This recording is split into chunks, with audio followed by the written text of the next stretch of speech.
Hi,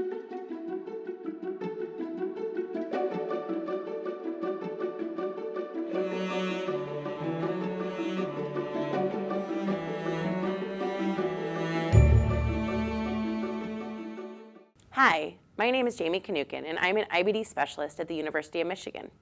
And welcome to the IBD School 800 series. In this video, IBD School 801, we will talk about fertility and IBD. For this video, we will mostly focus on fertility in female patients, but we will also briefly discuss fertility issues in male patients with IBD. Let's start by asking, what is infertility?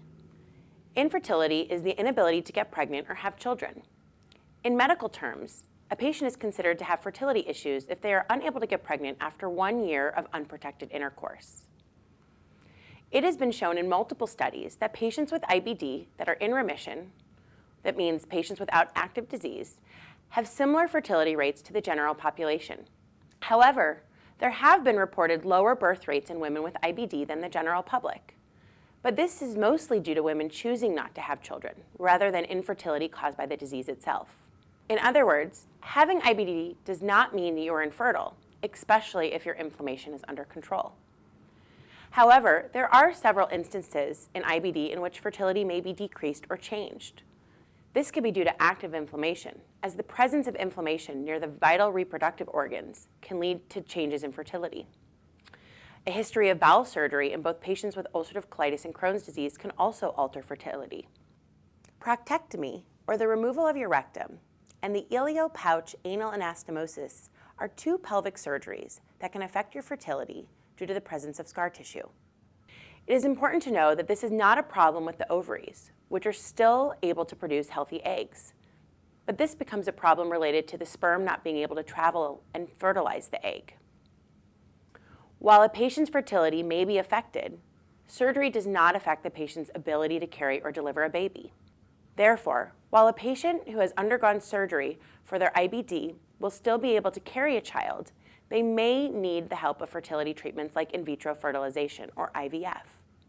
Luckily, nowadays, the success rates of IVF in patients with inflammatory bowel disease are similar to that of the general population as well. IBD medications do not affect fertility in women, although there are certain medications that you should consider stopping in the months prior to you and your partner deciding to conceive. These include methotrexate and thalidomide.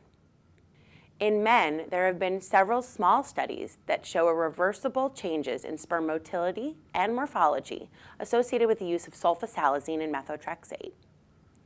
Of course, you should always discuss with your healthcare provider before you stop any of your medications. The most important thing before becoming pregnant is to discuss pregnancy planning with your gastroenterologist ahead of time.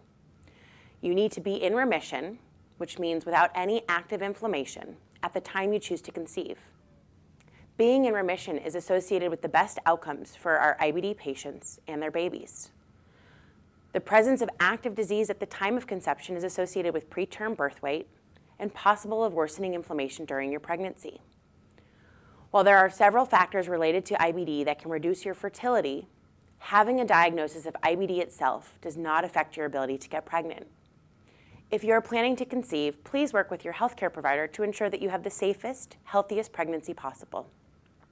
I am Jami Kinnucan, and thank you for watching IBD School.